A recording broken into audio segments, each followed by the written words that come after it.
What is up, box office fam? It's your boy, Box Office Ricky, back in the booth. Today, we aren't talking about the weekend numbers. We ain't talking about the latest Marvel movies. We are talking about the crime scene of the century.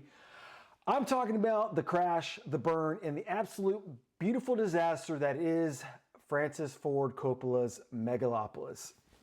I recently sat down and watched a documentary about the making of Megalopolis. It's called Megadoc, the documentary about the making of the movie. And let me tell you, the making of this movie, it is infinitely more interesting than the movie itself. The movie itself, I actually watched it today.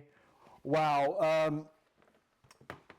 Honestly, not the best film ever, but first off, let's get off to the T, okay? You've heard the rumors, but seeing this documentary kind of makes it different. The rumors behind the making of this film, the rumors throughout the making of the film was that it was an absolute disaster, a lot of challenges, people getting fired in the middle of filming. And yeah, I mean, that stuff happened, but watching this documentary, I think I got a lot more, of a bigger picture of what was going on. The biggest takeaway from the doc is the absolute battlefield that was Shia LaBeouf versus Francis Ford Coppola. It's amazing to see the fluidness of their relationship.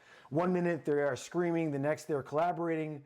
But let's be real, a lot of mainstream actors on the set were not sussed to the style. You see like the frustration on their faces. Aubrey, Plaza, John Voight, Shia, they look like they are just trying to survive a war zone. At one point you realize these actors are used to working in very specific sanitized ways of working. And then Francis comes in and the old Hollywood Titan demanding take after take. It's chaos, and it's messy. And honestly, it made me want to watch Megalopolis even more, which is what I did. Which is hilarious because the movie was very hard to find on streaming. I had to honestly bootleg it because I couldn't find it. I wanted to pay for it. I couldn't even freaking find it. That's how hard this movie is to find. And surprisingly, I think this documentary, you would think they would have the movie Megalopolis out there for streaming, because this documentary makes you actually want to go back and watch the movie and just kind of see and compare apples to apples. So good luck finding it, seriously. And if you do find it, watching the movie, it's a weird combo of like bad story beats, out of place dialogue, and characters that are they just feel flat, like they're just saying lines and they're just like, it just doesn't seem like they have direction there. And by the way, there's actually, in this documentary, there is a cameo interview with George Lopez, not George Lopez, but George, oh my God, George Lucas, thank you. And he kind of talks about, his relationship with Francis Ford Coppola and what that's like. And he even offers really honest feedback about Francis Ford Coppola that, I think even Francis Ford Coppola admits to himself. I mean, Francis Ford Coppola has a unique directing style. It's, I think it's a style that probably worked well in 1974, but today, truth be told, in an algorithm-based system made to feed people exactly what they want, a la the Marvel movies, it just doesn't compute. It doesn't challenge the audience. It confuses them.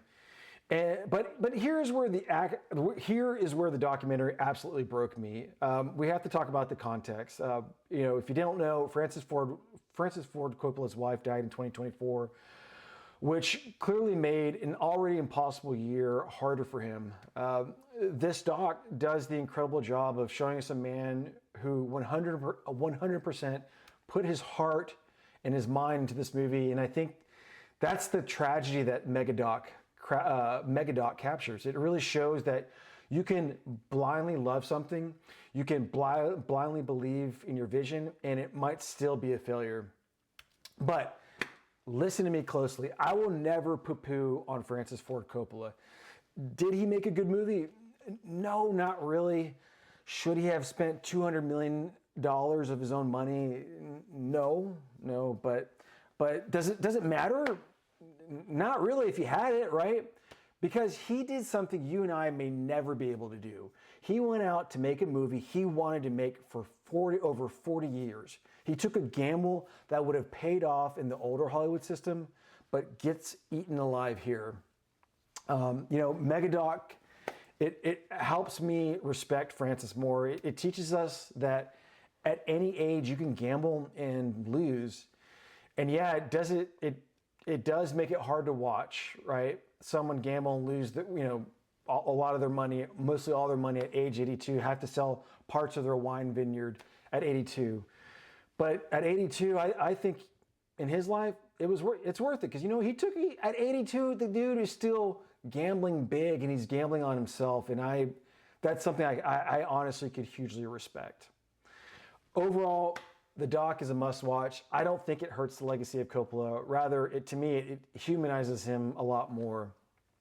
So yeah, that is the deep dive into the documentary. I just got done watching it. I watched Megalopolis. Yeah, that's it. That's my deep dive.